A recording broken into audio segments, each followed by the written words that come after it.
Hello and welcome back to Tianjin. I'm delighted to say that we've been joined by Angela Anderson, who's the head of the US Climate Action Network.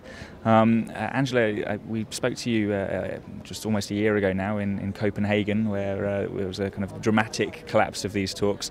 How much progress have we made since then in China now? Have we moved on from that?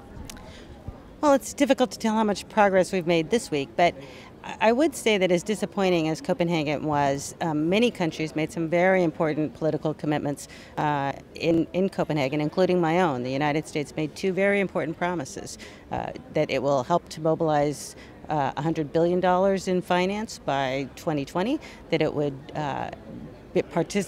do its share in a $30 billion Fast Start fund, and that it would reduce its own emissions by 17% by 2020.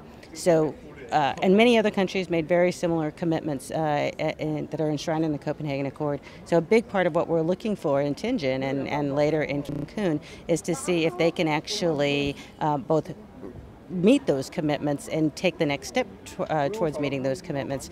And this week is a really important week to see whether or not they're actually proceeding to take what was a political agreement in Copenhagen and try to put it on track to being a legally binding agreement. And do you think that's the way ahead, that we need to make the Copenhagen Accord kind of legally binding? Because it's been coming for a lot of criticism. Obviously, it doesn't meet the science, and the process through which it emerged has caused a lot of controversy, saying that it didn't emerge through a UN process. Right. Yep. And so, do you think that in terms of building trust and taking these forward, taking this process forward, should we be looking to get the Copenhagen Accord kind of formalised? Well, let me be really clear. The Copenhagen Accord was a political agreement. It was not a legally binding treaty. It was by no means what we needed. However, we can't have countries backsliding. Countries made commitments in that political agreement, and there should be no reason why they don't enshrine those commitments legally under the UN Framework Convention. So that's what we're trying to get them to do. And the next step that they need to do is kind of fess up that those commitments don't get you there, and start a process and really use the international process to figure out how do we close the gap between what science says we need to do and what countries are willing to do. And what kind of timescale are we looking at here? Because if we're saying that maybe we need these commitments made legal, and maybe are we looking to achieve that by Cancun, or perhaps the end of next year, the big UN climate talks in South Africa, and then we're talking another 2, 3, 4, 5 years after that until we meet the gap in between the science and the politics. I think there's a couple of things. What we've come to believe as US-CAN is that there's some very important, or as CAN International, I should say. There are some really important building blocks that can be established in Cancun, and that countries need to agree on those areas where they were so close in Copenhagen. They were very close to an adaptation framework. They're very close to agreement on a RED readiness program. They're very close to agreement on establishing a new finance mechanism to really channel all of the money that countries have committed to raise. So they need to do those things. They need to wrap those up into a legal decision and be done with it. Then the issues that are more difficult, the mitigation issues, they need to make the progress that they can and outline a process forward. And so that's kind of where we are at Tianjin, and this is kind of where the rubber hits the road. Can they draft those decisions where they're close? And then can they come up with a process, the kick upstairs to the ministers to make the tough decisions in Cancun? Timeline in terms of when this finishes, some of those things are going to finish hopefully in South Africa. Would love to have them finish a legally binding treaty in South Africa, but more importantly in terms of how do you close the gap between what's there and what's needed, that's probably a bit of a longer term process, but committing to that process, that's the important part. We don't even have a commitment to really close the gap between what's being pledged and what's needed, and that's the commitment we need to have come out of the next year or two. There's a lot of emphasis on the kind of the package of policies that that could be achieved by Cancun, and you mentioned some climate finance and adaptation and RED, of course, for the benefit of our viewers, is a series of policies designed to limit deforestation in the developing world. But is there a danger, and I say this having spoken to the Venezuelan Special Envoy for Climate Change earlier today, is there a danger that actually we're accepting efforts that are just not good enough, and that we're going to kind of legalize and cement a series of policies here that at best are not good enough and at worst are harmful. And so, for example, when it comes to when it comes to forestry, the rights of indigenous peoples are still missing from the negotiating text, and similarly, natural forests are not in there as something that need core protection. So is there a risk that in settling for policies that we know aren't perfect, actually we're going to take a step backwards? Well, this is by far a perfect process, and there's no question that that's always a danger. Our job as NGOs is to keep reminding these delegates what they're here for, and what their job is, and their job is to solve the climate crisis. The question is what can be done now that is constructive and that keeps us moving forward. Our real concern is that if they don't make progress in the areas where they're close to agreement, that this whole process goes away, and that it just collapses, or it becomes, 20 countries who decide to get in a room and figure out something to do. That by no means is going to get the kind of global cooperation that we need to solve a global problem. So this is a year of, it's almost like a sporting team. This is the rebuilding year for the UN Framework Convention. They've got to score some points, and they've got to do it in Cancun. I don't think any country or anyone should lower their expectations for what ultimately has to be done. But what we have to do in Cancun is rebuild some faith in the process and get on the road to success. And perhaps I can ask you a little bit about US domestic politics, because the US is often held up as the bad boy in the room, preventing progress. And the Venezuelan negotiator we spoke to earlier said, if they're not willing to move on this, they need to step out of the way and let those who can take action. Obama's in a difficult position, isn't he? Because he doesn't have the mandate to make the kind of changes that many people are asking for. Or is it the case that you think that he's just not showing leadership on this issue? Oh, I think he has the mandate. The president ran on a clean energy platform. He said he was going to lead this country into the new energy economy, the new energy future.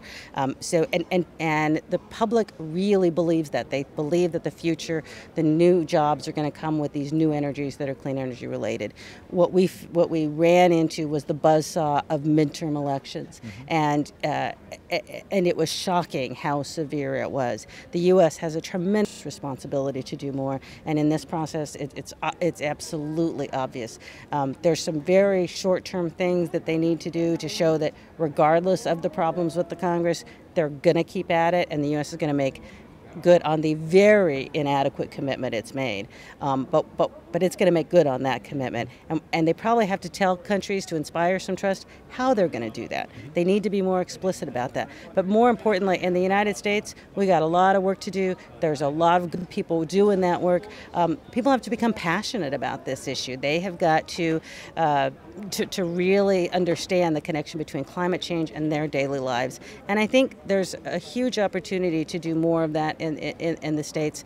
But there's, there was some short-term gaps and problems that just caused a huge disappointment in the failure of the bill. But there's a lot of tools in the toolbox, and the U.S. has got to ante up. And in terms of the international process,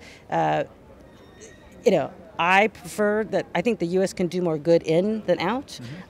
We've got to up our game and be a lot more willing to give more in this process. But at the same time, if the U.S. walks away, that's one of the world's largest emitters not participating, and that's just a risk that's, I think, too big to take. And of course, Climate Action Network, which is the organisation you're from, you focus quite extensively on policy aspects of these negotiations.